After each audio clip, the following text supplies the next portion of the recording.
Hello and welcome back to Suspended Fanimation. I am your host, Dennis Betholkis, and this is excuse me, and this is Titans, Season 2, Episode 2, Rose. Sorry, I was looking at my little clock up here, and it wasn't showing that I was actually on for a second there. So, yeah, lots of fun with the internet connection tonight again, from what it looks like. So, hopefully everyone's doing all right. So, yes, we're going to get into this in just a minute. I'm going to take care of some business first, and then we'll get into this. If you like what you see here, hit the subscribe button, hit the like button. And also, if you don't like what you see here, you can hit the dislike button. I just ask you go down below in the comment section. Tell me what it is you don't like. Give me some constructive criticism. And if you want to see when I'm going to be on live again next, you can go and hit the bell down below. If you already hit the bell, don't hit it again. You can go into the bell settings and get as many or as little notifications as you want. You can also go to suspendedfanimation.com, see my schedule up there. I also have that schedule mirrored on my Facebook page. And I have a Twitter, I have an Instagram, and I also have a Patreon, but no tier set up as of yet. So there we go. Yeah, not a bad episode tonight, quite honestly. This is actually how the season should have started off. I realized that the first episode was supposed to be the last episode of the first season, and for some reason or other, DC Universe decided to make make that one the first episode of the season. It was kind of weird. I guess they wanted to do the whole cliffhanger thing, but quite honestly, the way it started off was just wah, wah, very, very lame. So, spoiler alert, I am going to spoil the shit out of this episode. If you have not seen the episode, go and watch it. Come on back. This will be a video you can comment down below in the comment section. Thank you, Viking Bitch, for the paddle. So, there we go. Yeah, and again, like I said, this episode was so much better than the first one. Yeah, this I agree with you, Penn. This was a much better episode. I mean, granted, it's still not holding up to anything Doom Patrol or Swamp Thing put out, but it's still not a bad episode, for Titans. And I'm not saying that just because it's set in San Francisco, or I should say Vancouver North. San Francisco North, yeah, that's what it is. It's basically Vancouver, is what it is. It's pretty funny. I'm sitting there looking at some of the scenes. I'll get into that, near the end.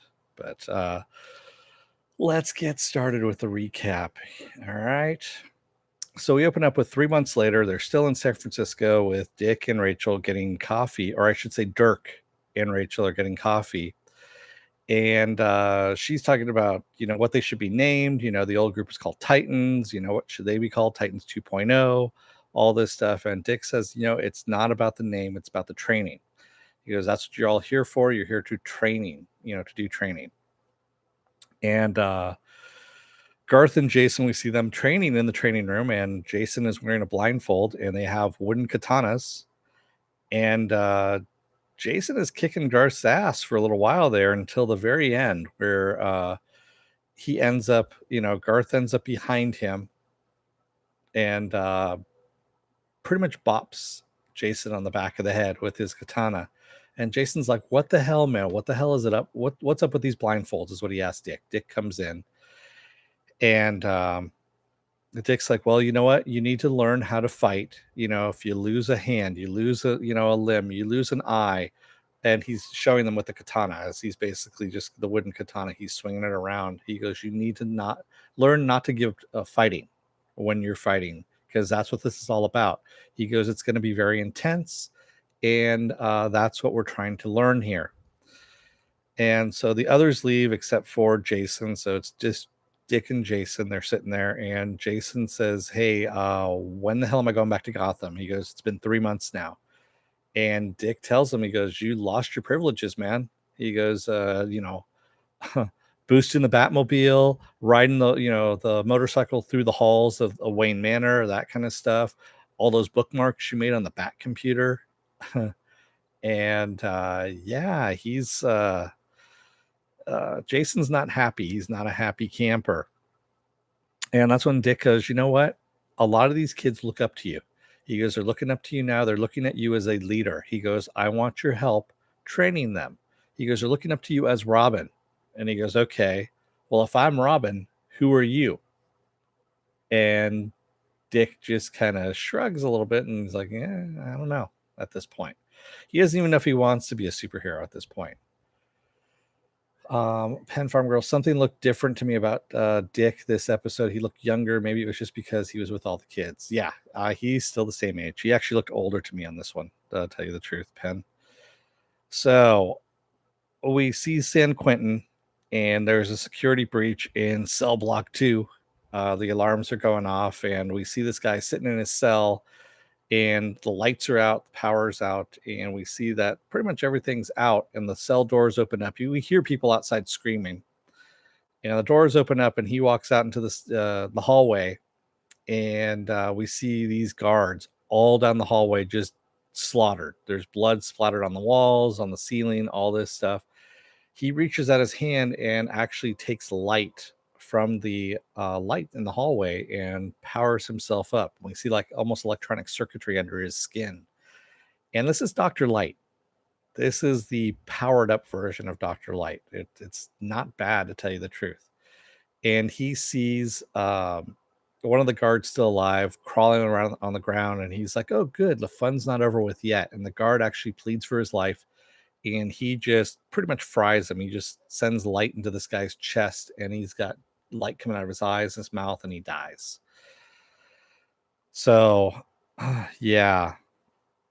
Hank, in the meantime, is out teaching this kid Ellis how to ride a horse.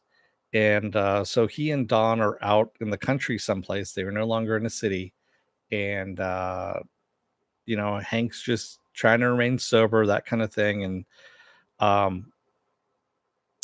she tells him that Dick called and wants him to come out to San Francisco. They've set everything up with the kids and everything. And he's like, yeah, that sounds like a good idea. And she goes, really?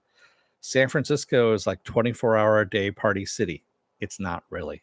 And would he be able to handle that? And he goes, they teach you in rehab that, just because you're in rehab doesn't mean that the world stops. So he goes, I have to learn how to do this kind of stuff sometimes. Yeah, and he's all for it at this point.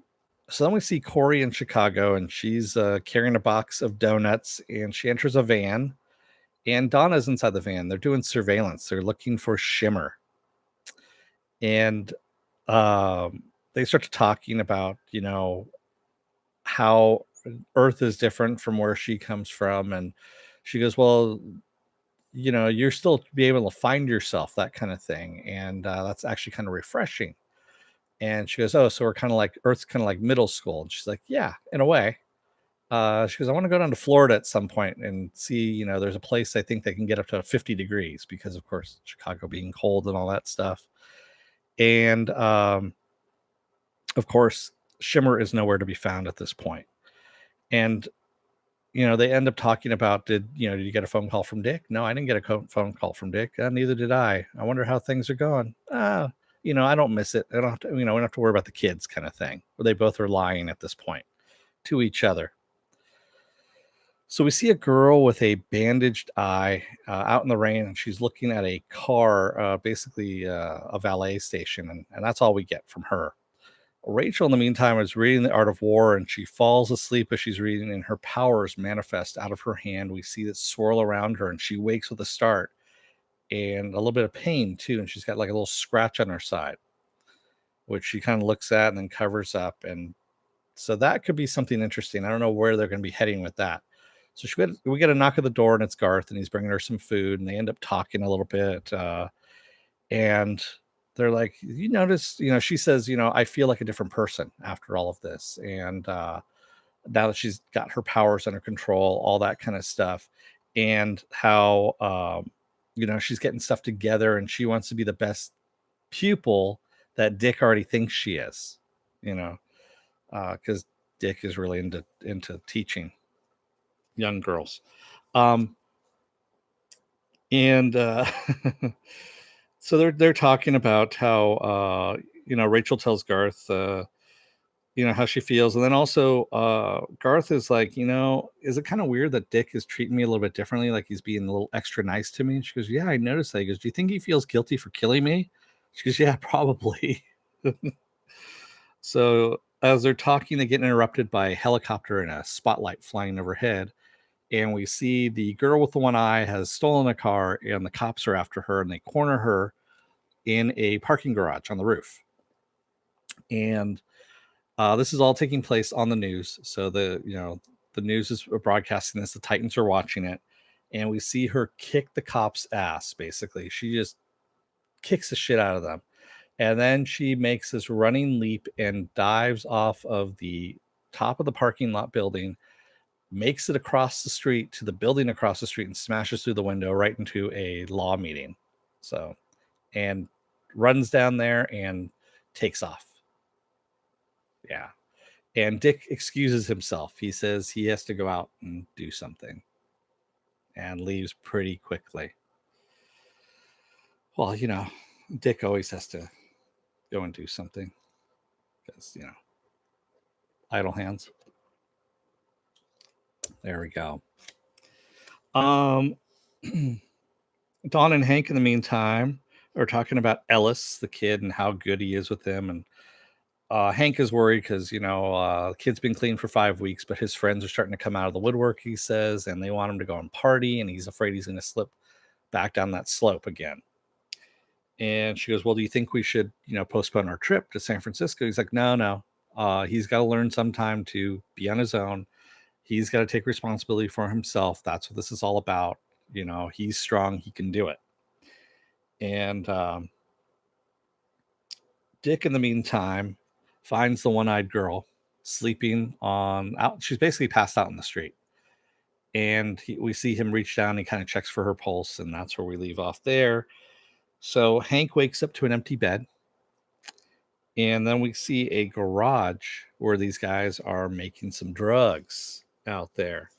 And they're listening to some music, partying out as they are making these drugs. And the power goes out. They send out one guy to go and find out what happened to the power. And we hear him scream out and fall down the roof. And they all grab their guns and wonder what the hell's going on. And the door busts in, and it's Dove. Dove, busts in and basically just starts beating the shit out of them and disarms them. She leaves one guy conscious so that he can call the cops on himself and his friends. And she basically coaches him into telling the cops what's going on. And then she knocks him out. But when she gets home, Hank is waiting for her, and he asks how long she's been sneaking out fighting crime. She says about a month. Okay. And she tells him, there's a meth lab that was out there where Ellis's friends used to cook meth. And he goes, you used to? And she goes, yeah, I took it down. He goes, do you know how dangerous that is? And he starts going off about how dangerous it is, how that's the reason why, they're not Hawk and Dove anymore, because they could get killed, especially she's going out there by herself and all this. And she goes, we stopped being Hawk and Dove. She goes, I agreed to stop being it with you because you were in rehab and I didn't want you to relapse. So basically, she kind of turned shitty there for a second and blames him for not being a superhero, which is really kind of shitty. And then he comes back with saying, you know what? You were in a fucking coma for a month. He goes, so you slept through all the worst of it. And he goes, I don't want to go through that kind of thing again. If you're going to be Dove, we're through. And just then Ellis comes in. He kind of staggers in and ends up having light. He's like choking a little bit. And then we see light coming out of his mouth and out of his eyes. And Dawn bends down. She goes, Ellis, what's going on? What, are you okay? And Hank's like, you know what? We need to go now. He grabs her and they go running out of the house, and the house explodes, like pretty big time explodes. Yeah, some pretty messed up shit. So the one-eyed girl wakes up in the bed in Titan's tower, and we see that she's actually on camera because Dick likes to look at girls in their room as they're sleeping. Because he's got it right over the bed. I wonder if that's his own bedroom that he's doing it. Yeah. Anyway, it's kind of creepy that Dick is watching her. So, Dick gets a call from Hank telling that Dr. Light just attacked them, and Dick's like, "Are you sure?" He goes, "Yeah." He goes, "I just watched a kid burn from the inside out. I'm fairly sure." And Dick says, "You know what? Come to SF, come to San Francisco. We'll get this shit figured out. We'll find out what's going on." And in the meantime, the one-eyed girl has wandered down the hall, and she's trying to get access to get out the door, or trying to get into a room or something like that. When all the Titans show up and they go, "Where are you going?" And Dick comes out and says, "We need to talk," because Dick likes to talk a lot. Dick's very chatty, and yeah, Dick has quite the mouth on him, shall we say? And yeah, Dick is all about the ladies. He really is. Um, so Dick is talking with this girl, and he asks her who she is, and she goes, "I'm not going to tell you." She goes, "You should know. You're all in danger. You're better off without me. Just let me go." And he goes, "We can handle ourselves. You know what? We have the reason why we're here is to train. People like you need to stay here," kind of thing. And she goes, "No, I need to leave." He goes, "Well, if you leave right now," he goes, "the cops are still out there. They're looking for you." Because "That's the reason why I brought you here." And she goes, "Well, if he finds me, he will kill you all in order to get to me. And before he can find out who he is," she's just like, "No, I want to leave," kind of thing. And she won't even tell him who she is.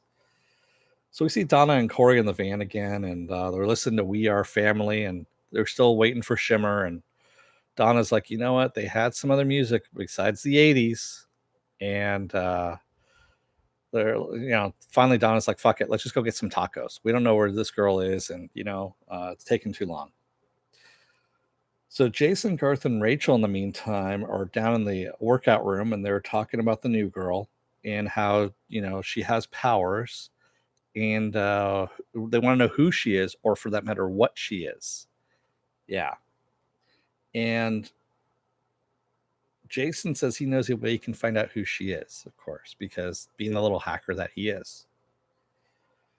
Rachel, in the meantime, goes and talks to Dick about the girl, and she thinks it's a great idea bringing her on board.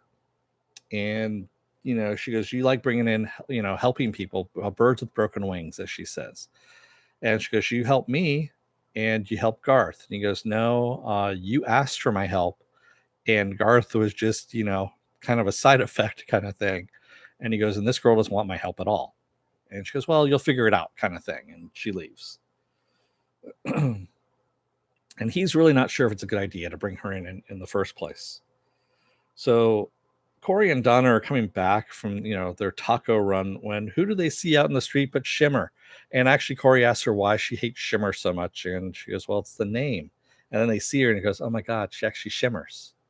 So yeah, kind of messed up. And of course, Donna says, "You're under arrest," and she tries to throw something at them to kill them, and they just kind of dodge it and like, "Okay, you go high, I'll go low." And Donna uses the lasso on Shimmer on her hands, and she pulls her towards her as Starlight just punches her and knocks her down. And that's how it ends. It's over just as quickly as it starts. So yeah, um, Dick in the meantime calls Bruce for advice, and he says, "This girl just wants to run." He goes, "What about me?" He goes, and Bruce is like, "Well, you wanted to run too." He goes, "But I convinced you otherwise to stay. And also, I focused all your rage on me. I gave you a target for it." And he goes, "Well, that wasn't rage, really." He goes, "That was, anger at death and, intangible things. And I just focused it on you," is what he says. And finally, at the end, he goes, "Would you do it all over again?" And Bruce says, "Yeah." He goes, "And I would do the exact same thing all over again." And they have a moment, Dick and Bruce, and yeah, kind of brought back the whole 60s Batman, vibe, I guess you could say, if you will, on that. And yeah, so we still don't get a definitive. He really doesn't give him any good advice, to tell you the truth. And yeah, he kind of dicks over Dick on this one, you know, which I thought was kind of impossible, but he does. He dicks over Dick by not really saying, not giving him any kind of advice, really.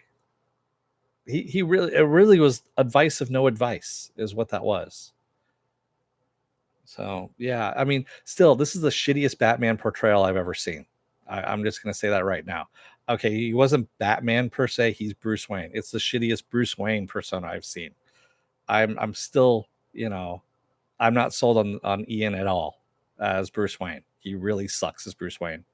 Sorry, but no, I'm actually not sorry about it because he sucks. He really does. So Donna, in the meantime, gets a call, and Corey's going to go off and go get tacos. So Donna, they split up ways, and as Corey goes over to the taco truck, she runs into some guy who calls her name, and she's like, "Who are you?" And his eyes flash green, and of course, he's from her planet. And she goes, "Well, how many? They just sent you. They should have sent more." And he puffs this little puff of smoke in front of her, and she passes out. And he says, "I'm sorry, Your Highness." That's all we get out of this. But he's going to take her, and we don't know what happened to her. Donna comes back looking for Corey, of course, and doesn't see anything. And she's like, "Corey?" She's like looking around by the taco truck, and she gets a phone call from Dawn, and Dawn says, "We're all in danger. There's a problem," as she says. So Dick, in the meantime, is with the girl, the one-eyed girl in the car, and they're getting coffee. And he comes back. He goes, "Oh, I thought you were going to be gone." She goes, "No, I like coffee." And she goes, "Well, we got that in common." And then she goes, "Well," they start driving away, and she goes, "The Embarcadero is back that way." So the Embarcadero is a BART station, by the way. It's an underground station, and they got that right. And he's like, "Yeah." He goes, "I know, but I want to see if we're going to be followed." He goes, "We're going to Glen Park Station." And again, another BART station, which I was actually kind of surprised. They did a little bit of research, which was good. So he tells her, that he can teach her to use her powers, and that basically they're all there. They all have abilities, and that's what they're there for. They're there to learn how to use their powers. And she's like, "No, no, I'm not going to do it. I'm not staying." And he goes, "Okay, well, here's a phone. If you change your mind," he goes, "I'm in the speed dial." So she takes the speed, the phone. And then he goes, "Well, at least tell me what your name is." And she says, "It's Rose." She's like, "All right." And as she's about to leave, the back seat starts lighting up. She goes, "What the hell's that?" And he's like, "Come on." And he grabs her. They run out of the Jeep, and the Jeep explodes, a la Dr. Light. How he got in the back seat with that, I don't know. It was kind of a weird thing. I don't know if it was the coffee or what it was. But anyway. So Garth and Jason, in the meantime, are looking at the computer inside Titan's Tower, and he finds out that Rose's name is Rose Wilson, and that her dad is Slade Wilson. And Jason goes, "Oh, no fucking way. Her dad's Deathstroke." And that's where we end off on the episode. Um, yeah, it's actually a pretty good setup, to tell you the truth. This is actually a pretty damn good setup, I have to admit.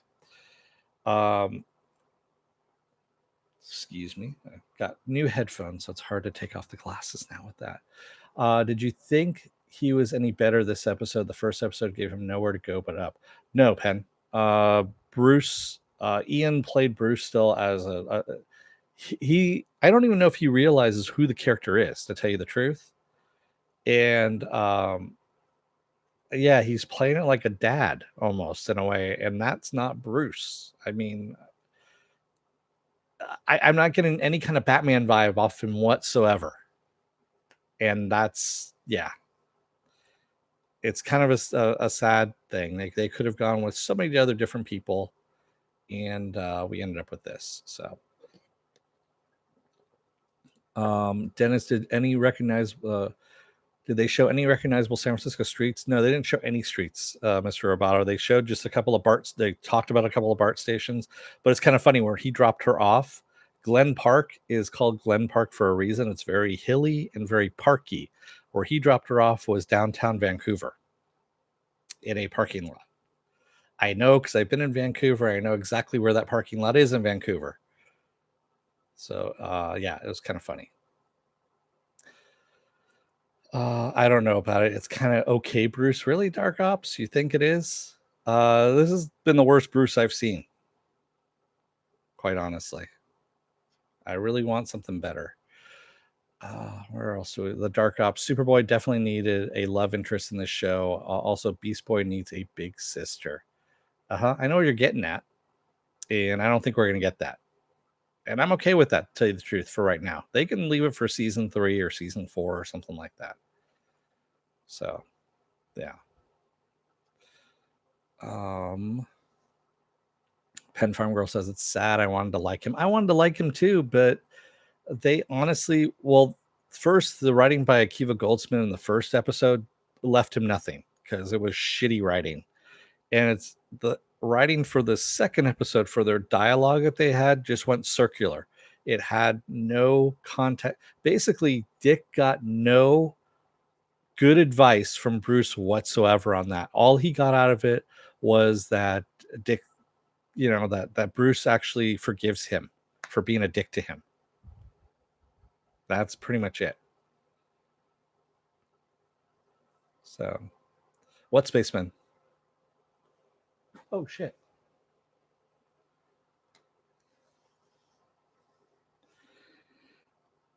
Yeah. Also, season 6 of Venture Brothers has lots of Highlander reference. Yes, it does. I was rewatching Highlander. Oh, okay. That's why you were late. Did you get a chance to see the episode at least, Viking Bitch, or no? So, yeah, that was, like I said, it's a good episode. I'm hoping that they actually just go up from here, to tell you the truth. It's something that needs to be done, quite honestly. Oh, you're just here for the dick jokes? You missed a good portion of the dick jokes, quite honestly. The dick jokes were very, very long and hard. Oh, wait. I see what I did there. The dick jokes sometimes just keep coming too. Yes, you did have a Dirk joke too. The Dirk joke was well, I don't know if you caught that whole thing. Is when in the coffee shop, when his name was Dirk on the coffee cup, and he goes, "It's Dick," and the person behind the counter said, "What?" Because the person behind the counter was transgender, or was their version of transgender. They actually dressed a woman up as a guy. I don't know if you recognize that. So that was kind of their dick joke, if you will. It was kind of a weird dick joke. It was kind of a weird thing that they did. And I'm wondering if they're going to catch shit for it. I'm fairly sure somebody's going to catch it and call them on it, but I don't know if that's going to be the case or not. So, is Dick and Raven a thing in the comics? No, they're not in this either, Dark Ops. So Raven and Garth are a thing. They always have been.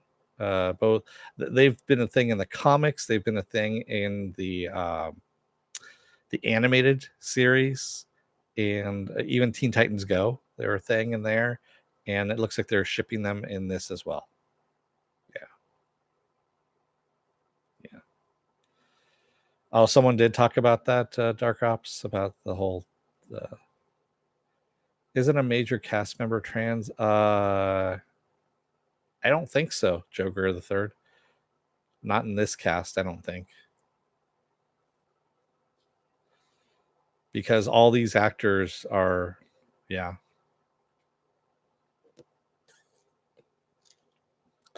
I'm not shipping. I already shipped all my stuff out, Joe. I shipped out the finger to Viking Bitch. I shipped out the wristband to Fanobi. I shipped out the buttons already.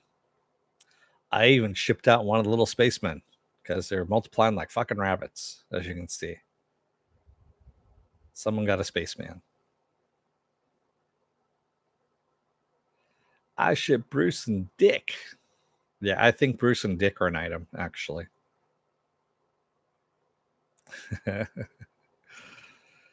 We need a moratorium on shipping. Yeah. No more FedEx packages for you. That's all. What? The spaceman? Yeah, one of the spacemen, one of these little guys, like here and here and here, and some more over here. So one of them got shipped out. Actually, I sent one over to Jimmy Olsen Blues because he was the runner-up for the boys coin, and Ed Brewer got back to me, so the coin went out to Ed Brewer, and I kind of felt bad, that he was a runner-up, he didn't get anything, and so I had all these spacemen around, and I threw a spaceman in and sent him off to Jimmy Olsen Blues. I've got a lot of spacemen. Too many. Quite honestly. I read somewhere that's why Batgirl was back in the 1960s. Yeah. Aunt Harriet, actually, Joe Greer. The reason why they put Aunt Harriet in the old 60s, the 1966 Batman, was to dispel the whole thing that it was a men's only thing that was going on there. Yeah. That's why Aunt Harriet was added to that whole mix, not Batgirl. Batgirl came in the third and final season because they thought that viewership was slipping and they wanted to add something. They wanted to catch the girl market as well. So, yeah. Will we get an Oracle in Titans? That's a good question, Dark Ops. Who knows? She's supposed to be the same age as Dick, right? So, yeah. I put my finger in the window facing my neighbors. I wonder if they'll notice. Well, I don't think they're going to notice, Viking bitch. I saw their picture, and I saw the bottom half where the hand portion of the finger is obscured. So all they're going to just see is just the top finger. So it looks like we're number one. They're not seeing the yeah. We get a Roy mentioned in a Rose episode of Titans. Did we? Was Roy mentioned? I don't remember hearing about Rory in that. Oh yeah, I didn't watch the Killing Joke, not the animated one, Joker. I heard it was just shit, and I couldn't go through it. Quite honestly, I read a certain portion of it, and it just kind of sickened me when I read it, and I was like, I don't need to see it. During the phone call, they mentioned Rory. I'll have to go back and rewatch that Dark Ops and see. Okay, maybe I missed that altogether. That's what happens when I'm writing stuff down, and and also the sound quality on this thing's shit. Because when Dick says that Rose had, you can keep the whatever in the, when they're in the Jeep, and she kind of smiles at him. I don't know what she took. I actually rolled it back like 4 or 5 times trying to figure out what the fuck he was saying. And I didn't want to put the subtitles on because I was just being lazy, and I was near the end there, and I was going to be late anyway as it was. So, yeah. I've got to go back and watch it again with subtitles because, good God, they're and I have surround sound. I have a 7.2 surround sound system. And yes, I need to put in the subtitles on this thing because it's just so bad. I don't know what it is with DC Universe. It's like all the DC Universe shows are that bad with their sound. But yeah, who knows? Yeah, Batman and Batgirl hooking up at the animated show was kind of weird. I mean, it made sense in the Batman Beyond series when they kind of did it, and I was like, but then at the same time, you kind of start thinking about it, and you're like, oh, that's kind of creepy, actually. That's very creepy. So yeah, it's the daughter of the guy who helped you after your parents were murdered. Yeah, just a little creepy, just a little bit. I leave my subtitles on always. Yeah, I probably should too, especially on DC Universe. Video footage leaked of what? What's video footage was leaked, Joker? Hey, then it's true. Raven and Robin, it got a thing in comics, huh? Oh, of the Killing Joke.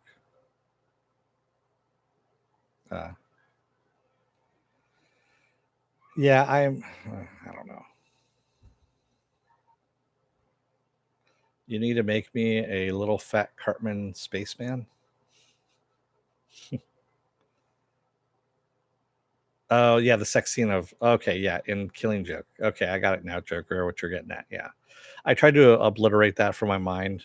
That I had read that, so I'm actually very good at kind of letting things go out of my mind and forgetting them, and it saves me quite a bit of headaches on things.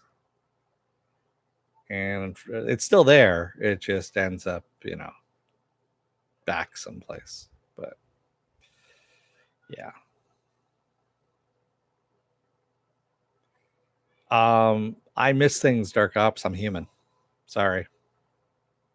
Happens quite a bit, quite honestly. So yeah. Cartman is made of construction paper, Joe. You can make one yourself. Yeah. So with that said, like I said, good episode. Hopefully they continue this on from now.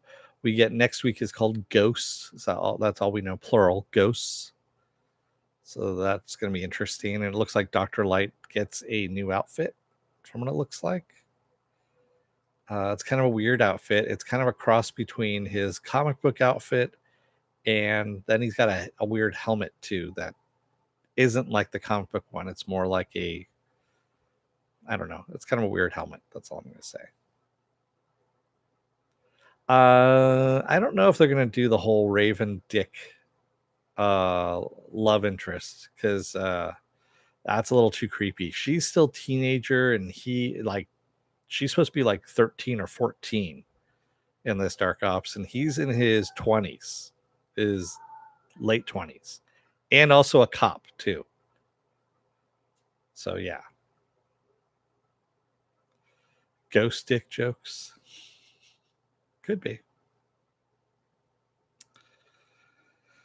No, Ghost is not Aqualad. It is Dr. Light there in that photo. If you take a look at it, it's Dr. Light. Yeah. Yeah. So with that said, join me tomorrow. Tomorrow is going to be Saturday morning blast off where I take the genre news of the week, talk about that and any other genre stuff you guys want to talk about. And on Sunday is going to be Preacher. Monday I'm off. Tuesday is going to be another episode of Is It Worth My Time? It's going to be the Hellboy 2019 edition. I'm going to cover that. And then Wednesday I'm off, and Thursday is going to be another edition of Is It Worth My Time? And I'm trying to think of what I want to do for that one. I'll come up with something probably by tomorrow on that one. I'll figure out what the hell it is. So, you're welcome, Dark Ops. Thank you for watching. Thank you guys out there too for joining me in the chat, and also if you made it this far in the video. And if you have made it this far in the video and haven't subscribed as of yet, hit the subscribe button. If you're still on the fence about joining up, there is going to be a video that pops up at the end of this video. And what it does is it takes a video from my vast video library based on all the algorithms of all the stuff you've been watching, and it matches one video out of my library to all of that stuff and pops it up there for you. And up here will be Is It Worth My Time? The Young Justice Outsiders edition. Yes. Yeah. I need to get caught up on Preacher. I kind of gave up, but the last one looked good. The last one was good, Viking Bitch. I have to admit, the last one was good. Wasn't great, but it was good. They're doing a little too late at this point, but I'm just finishing up the series, and yeah. Thank you, Pan. Thank you for all the good links and everything there. Yeah. And like I said, I will see you guys tomorrow for Saturday morning blast off. I still don't know what I'm putting on there as of yet because, news still keeps coming even after I'm sleeping. Plug, plug, plug, plug, plug, plug, plug. Exactly. Plugging everywhere. With that said, I'm gonna let you guys go for the night. Thank you all for joining me. Don't let the door hit your ass on the way out. Otherwise, Dick might just want to have a talk with you because Dick is quite chatty and Dick he's just got a big mouth. That's all it is, but not a pretty one. Thanks, everyone. Have a good night.